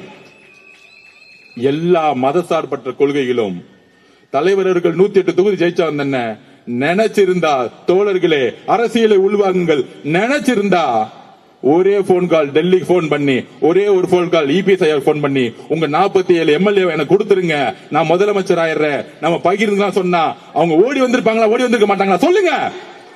ஆனால் ஏன் 47 எம்எல்ஏ தூக்கி போட்டு தலைவர் ராகுல் காந்தி அவர்களுடன் 5 எம்எல்ஏ இணைந்தார்? எங்களுடைய தலைவர் 108 இருந்து 5 போச்சுன்னா 113 தானே. 47 முக்கியமா, 105 முக்கியமா அப்படின்னு எங்களுடைய தலைவர் யோசிச்சிருந்தா, வெறும் பதவி அரசியல் பண அரசியலை நோக்கி இருந்தா, இபிஎஸ் மாதிரியோ இல்ல உங்க தந்தை மு க ஸ்டாலின் மாதிரியோ உதயநிதி மாதிரி சிந்தித்திருந்தா 47 பேர் நோக்கி போயிருப்பாங்க. ஆனால் எங்களுடைய தலைவர் விஜய் அவர்கள் யோசித்து மதசார்பற்ற கொள்கையில், சமூக நீதி கொள்கையில் நான் உறுதியாக இருந்து இஸ்லாமிய சகோதரர்களும் கிறிஸ்தவ சகோதரர்களும் என்னை தேர்ந்தெடுத்தார்கள். நான் கொள்கையில் இருந்து விலக மாட்டேன். அந்த உறுதியான கொள்கையில் ஒரு கால் கொடுத்தாரு திரு ராகுல் காந்தி அவர்களுக்கு. ஆதவ் அர்ஜுனா அவர்களே, 5 எம்எல்ஏ 10 எம்எல்ஏ முக்குள்ள நம்ம கொள்கையில உறுதியா இருக்கணும்னு எங்களுக்கெல்லாம் ஒரு வகுப்பு எடுத்து நாங்க எல்லாரும், நான் உட்பட்ட கட்சியோட உட்பட்ட மதசார்பற்ற கொள்கையில் நாம் உறுதியாக இருக்குங்கிறத பதிவு பண்ணுவது எங்களோட தலைவர். 75 வருஷ கட்சிங்கிறீங்களே, நீங்க ஏன் அதிமுக இஸ்லாமிய சகோதரர்களை, கிறிஸ்தவர்களே கேள்வி எழுப்புங்கள். அதிமுகவும் திமுகவும் சேர்ந்து ஏன் ஆட்சி உருவாக்கி துடிச்சது? உடனே நாங்களாம் அப்படிலாம் நினைக்கலையே சொல்லுவாங்க. அதுக்கு நான் ஒரு உண்மையை சொல்லணும்ல. அந்த கட்சியோடைய மீட்டிங் நடந்துச்சு. வெளியே TKS இளங்கோவன் தெரியும், செய்தி தொடர்பாளர், உங்களுக்கு தெரியும், பெரியாரிஸ்ட். அவர் தான் செய்தி தொடர்பாளர் திமுக. அவர்கிட்ட ஃபர்ஸ்ட் சொல்றாரு, அவரு நாங்க அதிமுக எல்லாம் சேர மாட்டோம். இப்ப 2 நாள் எல்லாம் டைப் பண்ணி கம்யூனிஸ்ட் தோழர்கள் ஏத்த பிறகு சொல்றாங்க. திருப்பி அடுத்த கொஸ்டின் கேட்கிறாரு, நீங்க சேருவீங்களான்னு கேட்டா, எங்களுடைய தலைவர் மு.க. ஸ்டாலின் அவர்கள் நினைத்தால் நாங்க அதிமுகவோட சேருவோம். இப்படி யாராவது சொல்லுவாங்களா? கலைஞர் அவர்கள் உயிரோடு இருக்கும்போது சொல்ல முடியுமா? இல்ல அதிமுக புரட்சி தலைவர் அம்மா அவர்கள் உயிரோடு இருக்கும்போது சொல்லுவாங்களா அப்படி? ஆனா TKS இளங்கோவன் சொன்னாரு, எங்க தலைவர்கள் சொன்னா நாங்க அதிமுகவோட சேருவோம். அப்ப தெரியுதா உள்ள என்ன நடந்துகிட்டு இருக்குன்னு? அங்க மாட்டிக்கிட்டாங்களா அந்த பேட்டியில? அப்ப எல்லாம் ட்ரை பண்ணி கம்யூனிஸ்ட் தோழர்களும் இஸ்லாமிய சகோதரர்களும் நம்மளுடைய திருமாவளவனும் எதிர்த்த ஒரு காரணத்தினால் அதை வாபஸ் வாங்க பார்த்தாங்க. வாபஸ் வாங்கிட்டாங்க. நடக்காது. ஏன்னா அவங்களுக்கு பெரும்பான்மை இல்ல. எல்லாரும் ஒண்ணுன்னா 113 114 சரிசமமா நிக்குது. அரசியல் இதுதான். ஆனால் திரு ராகுல் காந்தி அவர்கள் நம்மளுடைய தலைவரை முதலமைச்சராக உறுதியா நின்று, கம்யூனிஸ்ட் தலைவர்களும் நின்று, அண்ணன் திருமாவளவன் நின்று, ஐஎம்எல் இஸ்லாமிய சகோதரர்களும் நின்று, இன்றைக்கு உண்மையான மதசார்பற்ற கொள்கை கொண்ட தலைவர்களை தமிழ்நாடு உருவாக்கி இருக்கிறது. இதுதான் வெற்றி தமிழக வெற்றி கழகத்திற்கு. மக்கள் ஒரு நல்ல தலைவனை தேர்ந்தெடுத்தார்கள்.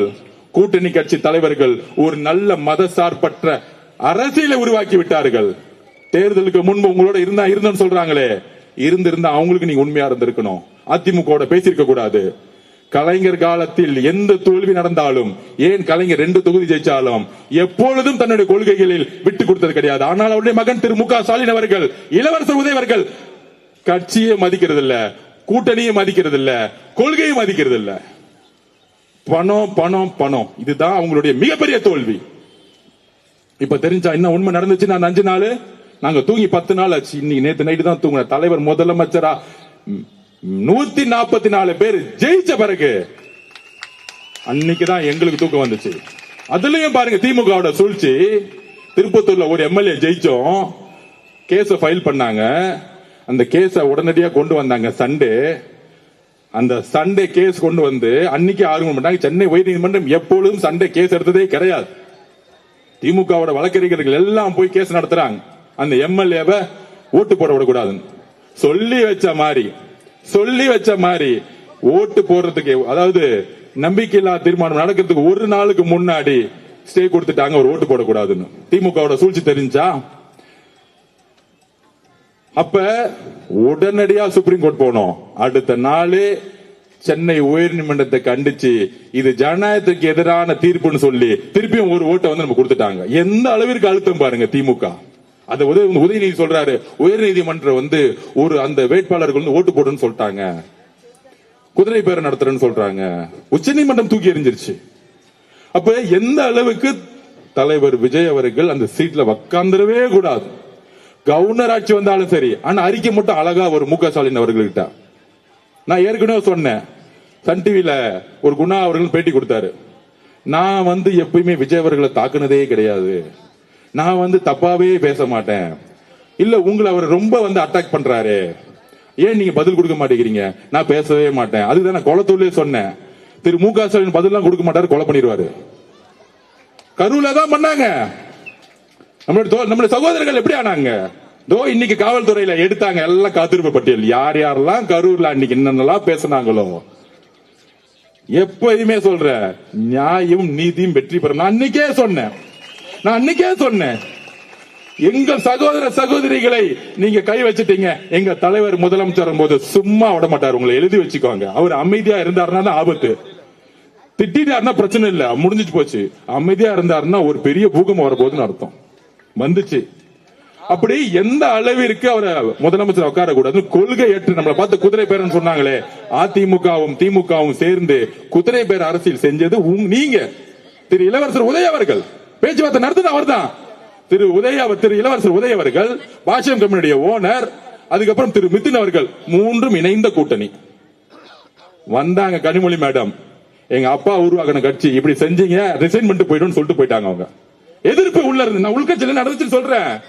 கனிமொழி மேடம் இருக்கக்கூடிய ஒரு கொள்கை அரசியல் திரு இலவச அவர்களுக்கு கிடையாது, உதய அவர்களுக்கு கிடையாது. கடுமையான எதிர்ப்பு. கலைஞர் அவர்கள் யாரு பயணிச்சாங்களோ கடுமையான எதிர்ப்பு.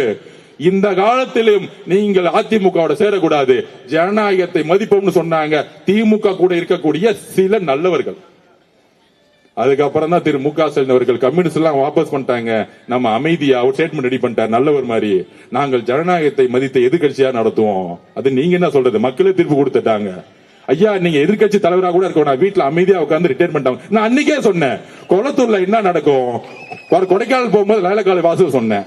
அவர் ரெஸ்ட் எடுக்க போகும்போது இந்த எலெக்ஷனோட நிரந்தரமா அவர் ஓய்வு பெற போறாரு. கொடைக்கானல் இருந்து ஸ்டார்ட் பண்ணிட்டோம், அடுத்தது ஊட்டி போட்டு நான் பேட்டி கொடுத்தேன். நான் பேட்டி கொடுக்கும் போதெல்லாம் சீரியஸா இல்ல, இப்ப எல்லாம் எடுத்து போட்டுட்டு இருக்காங்க. எப்படி ஆதவச்ச சொன்னதெல்லாம் கரெக்டா நடந்துகிட்டே இருக்கு. நடந்துச்சா இல்லையா? நான் சொன்னேன் இந்த கூட்டணி எங்க தலைவரிடம் வந்து சேருவாங்க ஒரு நாள். எங்க தலைவர் எப்பொழுது மதசார்பற்றுகள் உண்மையா இருப்பான்னு புரியும் பொழுது அங்க வந்துருவாங்க சொன்னாங்க. எண்ணி 10 நாள்ல ஒட்டுமொத்த கூட்டணியும் எங்க தலைவருக்கு ஆதரவு கொடுத்தாங்க. ஏன்? எங்க தலைவர் அதிமுகவோடு பேசல. 47 எம்எல்ஏ பேசல. திரு ராகுல் காந்தி அவருக்கு அழைப்பு கொடுத்தார். அப்படி சபையில அப்படி அந்த பதவியேற்பு பாருங்க, பக்கத்துல ராகுல் காந்தி அவர்கள், பக்கத்துல அண்ணன். என்ன ஒரு கண்கொள்ளா காட்சி, என்ன ஒரு 2 நண்பர்கள் மாதிரி, 2 சகோதரர்கள் மாதிரி. அப்ப இதெல்லாம் முடிச்சிட்டு, இந்த சூழ்ச்சி எல்லாம் முடிச்சிட்டு அவர் பதவியேற்பு முடிச்சிட்டு மெஜாரிட்டி ப்ரூவ் பண்ணோம். அப்ப அதிமுக உடைஞ்சிச்சு. உடனே அதிமுக இவங்க உடைச்சிட்டாங்க. ஐயா அதிமுக உடைச்சது நாங்க இல்ல, அதிமுக உடைச்சது திரு உதய அவர்களும் திரு மிதுன் அவர்களும் திரு இபிஎஸ் அவர்களும். யாராச்சும் போய் திமுக சேர்ந்து அலைன்ஸ் பேசுவாங்களா? புரட்சி தலைவர் அவர்களுடைய கொள்கை, புரட்சி தலைவி அவர்களுடைய கொள்கையை தூக்கி எறிஞ்சிட்டு இபிஎஸ் அவர்கள் முதலமைச்சர் ஆகிறதுக்கு தன்னுடைய மகன் மிதுனை வச்சு வேலை செய்யறாங்க. 47 எம்எல்ஏ வச்சுட்டு யாராவது முதலமைச்சர் ஆவாங்களா? அப்ப அவங்களுடைய சூது பாருங்க. அப்ப உள்ள இருக்கக்கூடிய புரட்சி தலைவி அம்மா கூடிய விசுவாசமா இருக்கக்கூடியவங்க வெளியே வந்துட்டாங்க. இன்னுமேட்டு இந்த கட்சி திரு இபிஎஸ் பழனிசாமி அவர்கள் இருந்தா எந்த காலத்திலையும் இந்த கட்சி ஜெயிக்கிறது. 14 தேர்தல் தோத்துட்டாரு. அம்மா அவர்கள் கட்சியை காப்பாற்றணும். அதுக்காக தான் எங்க தலைவர்கிட்டையும் எங்க பொதுச்சாளர்கிட்டையும் எங்ககிட்டயும் பேசினாங்க. அப்ப எங்க தலைவர் எப்பயுமே ஒண்ணு சொல்லுவார், எனக்கு ரொம்ப பிடிச்சவங்க புரட்சி தலைவர், அவருடைய வாரிசு நானு. புரட்சி தலைவி அம்மா தைரியம் பிடிக்கன்னு அவங்க உருவாக்கிய கட்சியை நம்ம காப்பாத்தணுமா காப்பாத்த கூடாதா? சொல்லுங்க மக்களே, சொல்லுங்க. அவங்களுக்கு ஆதரவு கொடுக்குமா கொடுக்க கூடாதா? நான் எப்பயுமே சொல்லுவோம், நாங்க தலைவர் டிவிகேவும் ஏன் டிவிகே அதிமுக எதிர்த்து கொஸ்டின் கேட்க மாட்டேங்குதுன்னா, புரட்சி தலைவரும் புரட்சி தலைவியும் உருவாக்கக்கூடிய தொண்டர்கள் டிவிகே பக்கம் எப்பயே வந்துட்டாங்க. ஆனா அந்த கட்சியை வழிநடத்தக்கூடிய திரு இபிஎஸ் அவர்கள் திமுகவுடைய பின்புற வாசலியாக நட்புறோட இருக்காரு, பிஜேபியோட உறுதியா இருக்கிறாரு. இவர் இருக்க வரைக்கும் அதிமுக அழிவு காலம். எங்களுக்கு இபிஎஸ் ஐயா அவர்கள் உடன்பாடு கிடையாது. ஆனால் அதிமுக இருக்கக்கூடிய தொண்டர்களுடன் அண்ணன் தம்பியா நாங்க பழகிட்டு இருக்கோம். திமுக தீய சக்தி அப்படின்னு சொன்னது புரட்சி தலைவர், திமுக தீய சக்தின்னு அப்படி சொன்னது புரட்சி தலைவர் அவர்கள். அவர்களுடைய மொழியை நாங்கள் உள்வாங்கி இருக்கிறோம். அப்ப அங்கிருந்து வரவங்களை அந்த கட்சியை காப்பாற்றணும் சொல்லும் போது அவங்கள நம்ம அரவணைத்தே ஆகணும். ஏனால் அதிமுகவை காப்பாற்றப்படணும். பிஜேபி பின்புற வாசலாக அதிமுக வந்துச்சு. இப்ப அவங்க நாங்க பிஜேபி கூட எந்த காலத்திலும் சேர மாட்டோம்னு தலைவர் அவர்களிடம் உறுதிமொழி கொடுத்திருக்காங்க. அந்த பக்கமே நாங்க போக மாட்டோம். அது அவங்களால நாங்க 4 தேர்தல் தோத்துட்டோம். அதனால நாங்க உறுதியா சொல்றோம், நாங்களும் மத சார்பற்ற கொள்கையில் உறுதியாக இருக்கிறோம் அப்படின்னு சொன்ன பிறகுதான் தலைவர் ஆதரவு கொடுத்தாரு. இதுதான் உண்மை. இதை கூட்டணி கட்சிகள் எல்லாத்திலையும் விளக்கணும். இந்த அதிமுக ஒரு இபிஎஸ் தலைமையில் இருக்க வரைக்கும் தானே இந்த பிஜேபி வந்துகிட்டு இருக்கு. அப்ப அந்த அதிமுக புது ஃபேக்டர்ஸ் பிஜேபி கூட இருக்க மாட்டாங்கன்னு உறுதிமொழி கொடுத்துட்டாங்க. இவங்களை நம்ம நம்பி பார்ப்போம். அதுக்கு மேல உறுதியா இல்லைன்னா உடனே நம்ம வாபஸ் வாங்க முடியுங்கிறத ஒரே ஒண்ணுதான். இது குதிரை பேரம் அல்ல. புரட்சி தலைவி அம்மாவுடைய கட்சியை யாரும் தூக்கிட்டு போயிடக்கூடாது. திமுக அழிச்சிடக்கூடாது, பிஜேபி அழிச்சக்கூடாது. இதுக்குதான் இவ்வளவுதான் ஐடியாலஜி. அதான் ஆல்ரெடி 125 பேர் ஆதரவு வந்துருச்சு. பெரும்பான்மைக்காக முடிஞ்சிருச்சு எலெக்ஷன். சபையில எங்களுக்கு மெஜாரிட்டி இல்லைன்னா தான் நாங்க போய் குதிரை பேரத்தில் ஈடுபடணும். ஒட்டுமொத்த மதசார்பற்ற கொள்கையிலும் திமுக விட்டு வந்துச்சுன்னா எங்க தலைவர் மேல இருக்க நம்பிக்கை மட்டும் இல்ல, மக்களுடைய ஆதரவை அவர்கள் ஜனநாயகப்படி மதிக்கிறார்கள். மக்கள் மீது நம்பிக்கை வச்சுதான் ஜனநாயக சக்திகள் வந்தார்கள், வேற எதுவும் கிடையாது. உங்களை மாதிரி 1000 கோடி கொடுத்து ஒரு கூட்டணி கட்சி உருவாக்குறதுக்கு காசு இல்ல. டிவிக்கு இல்ல, குதிரை பேலம் பண்றதுக்கு முதல் காசு இல்ல. இங்க 2 லட்சம் ரூபாய் இல்லாம எம்எல்ஏ ஆயிட்டு வந்திருக்கோம். ஆதவர்ஜுனா வில்லிவாக்கத்துல 1 ரூபாய் கொடுக்கல, எழுதி வச்சுக்கோங்க. இப்ப சொல்றேன், ப்ரூவ் பண்ணுங்க நண்பர்களே, சொல்லுங்க. நம்ம ஓட்டு காசு கொடுத்தோமா? 3 வேளை சாப்பிட்டோம், ஒன்னா சேர்ந்து ஓடணும், ஜெயிச்சோம், அவ்வளவுதானே வரலாறு. நீங்க எங்க இருந்து இறக்குனீங்க? திரு மோகன் அவர்களுடைய எம்எல்ஏ மோகனுடைய புள்ளை அமைச்சீங்களே, 100 கோடி ரூபாய் மொத்தமா செலவு பண்ணார், 5000 ரூபாய் கொடுத்து ஜெயிச்சாரா? 19,000 ஓட்டுல வில்லிவாக்கத்துடைய பெண்களும் இளைஞர்களும் என்ன ஜெயிக்க வச்சிருக்காங்களே, அது 1 ரூபாய் காசு கொடுத்து நான் வாங்கல. மக்கள் அன்பையும் நம்பிக்கையும் தலைவர்கிட்ட கொடுத்தாங்க, அதே மாதிரிதான் என்கிட்ட கொடுத்திருக்காங்க. அதுக்கு நான் எப்பயும் உண்மையாவும் நேர்மையாவும் உறுதியுடன் இருப்பேன். இந்த 10 நாள் நான் ஏன் பேசல தெரியுமா? 108 தொகுதி ஜெயிச்ச பிறகு என்னைக்கு ஃப்ளோர் டெஸ்ட்ல தலைவர் ஜெயிக்கிறாரோ அன்னைக்கு தான் பேசணும்னு நினைச்சேன். அதான் அடுத்த நாள் வந்துட்டேன். அதுவும் நான் நன்றி சொல்ல மட்டும்தான் வந்தேன். நேத்து தலைவர் முன்னாடி நின்னுகிட்டு பொய்யா பேசினார் பாருங்க, அப்பயே முடிவு பண்ணிட்டு அடுத்த நாள் வில்லிவாக்கத்துல கூட்ட போடு. இது பதிலாம் கிடையாது, எல்லா உண்மையும் இந்த 10 நாள் இந்த திமுகவும் அதிமுகவும் என்னெல்லாம் சேர்ந்து தலைவருக்கு எதிராக சூழ்ச்சி செஞ்சது சொல்லி ஆகணும். நம்ம சொல்லணும்ல மக்களுக்கு, நம்ம கட்சிக்காரங்களை புரிய வைக்கணும்ல. நமக்கு ஆளுங்கட்சி ஆனவனே தலையில கர்வம் கிடையாது. நம்ம மக்கள் கிட்ட எளிமையா இன்னைக்கும் உறுதியா நிக்கிறோம். எதிரி கட்சியா நாங்க பாக்குறது. அதனாலதான் தமிழ்நாட்டில் முதல் முறையாக எங்கள் தலைவர் உங்கள் வீடு தேடி வந்தார். முதலமைச்சரான பிறகு திரு மு.க. ஸ்டாலின் அவர்களை வீடு தேடி வந்தார். அகங்காரம் அல்ல, தமிழக மக்களுடைய கடமைகளை நாம் நிறைவேற்ற வேண்டும். உங்களை நாங்கள் மதிக்கிறோம். உங்களுடைய தோல்வி தேர்தல் அரசியலோட முடிஞ்சிச்சு. நாங்க வெற்றி பெற்றோம், எங்களுக்கு கர்வம் கிடையாது. ஆதவர்ஜுனா கர்வம் கிடையாது. ஆனால் எங்கள் தலைவரை தொட்டா நாங்க பதில் சொல்லுவோம். அதை சும்மா இருக்க முடியாது, அதை நாங்க அமைதியா இருக்க முடியாது. ஏன்னா அது மக்களை தொட்ட மாதிரி. உண்மைகளை சொல்லணும். நாங்க பொய்யா சொல்லல. என்ன நடந்துச்சோ எல்லா தப்பையும் செஞ்சுட்டு நாங்க தப்பு செஞ்ச மாதிரி சொல்லக்கூடிய அவதூறுகளுக்கு நாங்க பதில் சொல்லுவோம். நாங்க ஆளுங்கட்சி ஆயிட்டோம், அதிகாரம் வந்துருச்சு. ஆனா அந்த அதிகாரம் மக்களுக்கானது நாங்கள் உறுதியோட இருக்கிறோம். ஒவ்வொரு தனிநபருக்கானது கிடையாது. அந்த அதிகாரம் பணபலத்தை உருவாக்குவது அல்ல. நன்றி அறிவிப்பு கூட்டத்தை முன்னாடி சொல்லுவாங்க பொதுவா எல்லா கட்சியும். நாங்க பண்ணது என்னன்னா, நேரா போய் கவர்மெண்ட் ஆபீஸ் போயிட்டு எல்லாரும் வாங்க, எல்லா டிபார்ட்மெண்டோட செக்ரட்டரிஸ் வாங்க, போலீஸ் கமிஷனர் வாங்க, எல்லாம் போயிட்டு நான் 30 நாள் வீதியா நடந்தேன், எல்லா பிரச்சனையும் எனக்கு தெரியும், இந்த ஃபைல புடிங்க, 10 நாள் டைம் இருக்கு, இதை எல்லாம் சரி செய்யறதுக்கு உங்களுக்கு என்ன தேவை, அரசு ஊழியர்கள் உங்களுக்கு என்ன தேவை, ஆர்டர் போடல ஆதவர்ஜுனா உங்களுக்கு என்ன வேணும்னு சொல்லுங்க, 10 நாள்ல அதை செஞ்சு கொடுக்கிறோம். ஆனா இங்க நல்ல ரோடு வேணும், நல்ல தண்ணி வேணும், டாஸ்மார்க் 5 கடைக்கு மேல இருக்கக்கூடாது, ஊருக்கு ஒதுக்குறமா கொண்டு போயிடுங்க, ட்ரக்ஸ்ங்கிறதே இருக்கக்கூடாது, எல்லா இடத்துல சிசிடிவி கேமரா போடுங்க, காவல்துறையில சிசிடிவி கேமரா பதிவு பண்ணுங்க, என்கொயரி வந்தா கூட பதிவு பண்ணுங்க, எல்லாத்தையும் மாத்துங்க. தமிழக வெற்றி கழகம் நம்மளுடைய தோழர்களோ இளைஞர்களோ யாரும் அதிகாரத்தை தவறா பயன்படுத்த மாட்டாங்க. திமுக மாதிரி நான் உறுதி கொடுக்கிறேன், நான் சத்தியம் சொல்றேன். என்னுடைய நண்பர்கள் தோழர்கள் சாதாரண குடும்பத்தில் வந்தவங்க. திமுக செய்த ரவுடிசமோ, திமுக செய்த கான்ட்ராக்ட் தொழிலோ, திமுக செய்த இந்த பண அரசியலோ நம்ம செய்ய மாட்டாங்க. நாங்க பாத்துக்கிறோம், எங்களுக்கு வேலை செஞ்ச எங்க கட்சிக்காரங்களை எப்படி பாத்துக்கணும் எங்களுக்கு தெரியும். ஆனால் அரசுடைய நிர்வாகத்தில் தமிழக வெற்றி கழகம் எப்பொழுதும் தலையிடாது. எங்க தலைவர் சொன்ன மாதிரி தான், 1 ரூபாய் நாங்க டச் பண்ண மாட்டோம், அந்த பணம் எங்களுக்கு வேணாம். இந்த வேலை பார்த்தாங்க என் கூட இளைஞர்கள் வேலை பார்க்கும்போது அவங்க சம்பளம் 10,000 12,000 வேலை பார்த்துட்டாங்க. எலெக்ஷன் முடிஞ்சிச்சு, அண்ணா நீங்க ஜெயிச்சிட்டீங்களா, நான் திருப்பி வேலைக்கு போறேன்னு போயிட்டாங்க. இதுதான் தமிழக வெற்றி கழகம். என்கிட்ட இருந்து அண்ணா காசு கொடுனான்னு கேட்கல யாரும். தம்பிங்களா, அண்ணங்களா, தங்கச்சிங்களா, நான் சத்தியமா சொல்றேன், உயிர் உள்ளவரை என்னோட கடமை உங்களோட இருக்கும். நன்றி சொல்ல மாட்டேன். உயிர் உள்ளவரை நான் உண்மையா இருப்பேன். ஏன்னா ஒவ்வொரு நீங்க அழுது எனக்காக காலை தேய்ச்சி எனக்காக அண்ணனுக்கு விஜய் அண்ணனுக்காக நீங்க பணி செஞ்சு இந்த 30 கோடி 50 கோடி 100 கோடியை தூக்கி போட்டு, அதில் சுவாசி என்னன்னா 3000 ரூபாய் திமுக காரன் கொடுத்தான். அந்த 3000 ரூபாய் எடுத்துட்டு போயிட்டு பேண்ட் சட்டையை வாங்கிட்டாங்க, காகி பேண்ட், காகி சட்டை, அப்புறம் இந்த காப்பு. பெண்கள் திருப்பி அதே மாதிரி. எப்ப எல்லா கடையிலயும் அந்த பேண்ட் பிட்டே காணும். யாரா பணம் கொடுத்தன்னு பார்த்தா திமுக தான் பணம் கொடுத்திருக்கான். இதுதான் அவங்க பொருள் எடுத்து அவங்களே அடிக்கிறது. என்ன மாதிரி தேடுதல் தெரியுமா? நான் உண்மையில அசந்துட்டேன். அண்ணன் முன்னாடி சொல்லுவார், இதெல்லாம் நடக்க போகுது, நீ தெரிஞ்சுக்கோங்க, உண்மையிலே சொல்ற, இந்தியாவே இந்த தேர்தலை ஆராய்ச்சி பண்ணிட்டு இருக்கு. எப்படி ஜெயிச்சாங்க?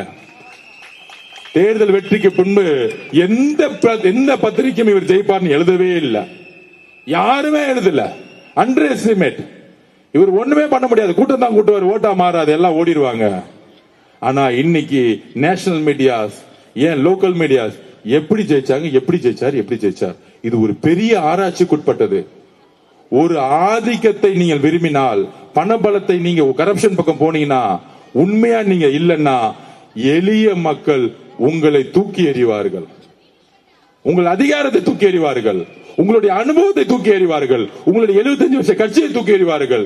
நீங்கள் உண்மையாக இல்லை என்றால் யாரையும் தூக்கி எறிவன்னு தமிழக மக்கள் இந்தியாவுக்கே லெசன் எடுத்திருக்காங்க. இதுக்கு மேல ஒரு வரலாறை இன்னொருத்தர் எழுதுறதுக்கு எத்தனை வருஷம் ஆகும் நமக்கு தெரியவே தெரியாது. எழுதி வைத்துக் கொள்ளுங்கள். காலையில 8:30 மணிக்கு செக்ரட்டரியேட்ல உட்கார்ந்துட்டு இருக்காரு. ஷார்ப்பா வேலை செய்ய தெரியுமா, அனுபவம் இருக்குமான்னு தெரியாது. காலையில 10 மணிக்கு ஷார்ப்பா உட்கார்ந்துட்டு இருக்காரு. அவருக்கு தெரியும் தமிழ்நாட்டுக்கு என்ன செய்யணும். அவருக்கு தெரியும் நிர்வாக திறமை. உண்மையா இருக்கவங்களுக்கு எல்லா நிர்வாகம் பண்ண வந்துரும். இதுதான், அவ்வளவுதான். ஒரு நிர்வாகத்தோட அடிப்படை விதி என்ன தெரியுமா? உண்மையா இருக்கணும், நேர்மையா இருக்கணும், மக்களை நேசிக்கணும். இது மூன்றும் எங்க தலைவருக்கு இருக்கு.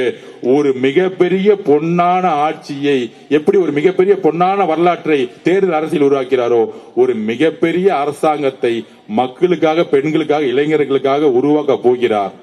அதுல ஒரு பங்கு நானும் இருக்கேன் அவரோட. அது மிகப்பெரிய விஷயமா பாக்குறேன். ஒரு ஏழ்மையா எளிய குடும்பத்தில் இந்த பிறந்த, தந்தையும் தாயும் இழந்த இந்த ஆதவர்ஜுனாயை அமைச்சரவையில் 3ஆம் இடம் கொடுத்து, ஆதவர்ஜுனா நீங்க அன்னைக்கு கட்சி ஆரம்பிங்க போது என் கூட ஆனந்தன் இருந்தாரு, அதுக்கப்புறம் நீங்க தான் வந்தீங்க, என்ன நம்புனீங்க, எல்லா வேலையும் செய்து கொடுத்தீங்க, எப்பொழுதும் நீங்கள் அந்த இடத்துல இருப்பீங்கன்னு ஜெயிச்ச பிறகும் அந்த உறுதியோடு நின்னார் பாருங்க. அவருடைய வார்த்தைக்கு நான் எப்பொழுதும் தலை வணங்குவேன். எங்க அண்ணன் அவரு. எங்க அண்ணனுக்கு அப்புறம் தான் அவர் முதலமைச்சர் இல்ல, எங்க அண்ணன். அந்த உணர்வு தான் எங்களுக்கு இருக்கு. இங்க இருக்கக்கூடிய ஒவ்வொரு தாய்மார்களுக்கும் புள்ள, அண்ணன், தம்பி. எங்க அண்ணனை நீங்க டச் பண்ணீங்கன்னா நான் பதில் கொடுப்பேன். எனக்கெல்லாம் அமைச்சர்லாம் அப்புறம் தான், எம்எல்ஏ எல்லாம் அப்புறம் தான். எனக்கு அவர் அண்ணன், தம்பி. இந்த தம்பி அண்ணன், அந்த அண்ணனுக்கு ஒரு சிறு கீழே இருந்தாலும் குரல் கொடுப்போம். இங்க நான் மட்டும் இல்ல, கோடான கோடி இளைஞர்களும் பெண்களும் குரல் கொடுப்பாங்க. அதனால இளவரசர் உதயவர்களே, சட்டமன்றத்தில் உங்களுடைய வார்த்தைகளை கவனமாக, உண்மையாக பேசுங்கள் அப்படிங்கறத வலியுறுத்துகிற. எங்களுக்கு நீங்கள் எதிரிகள் கிடையாது.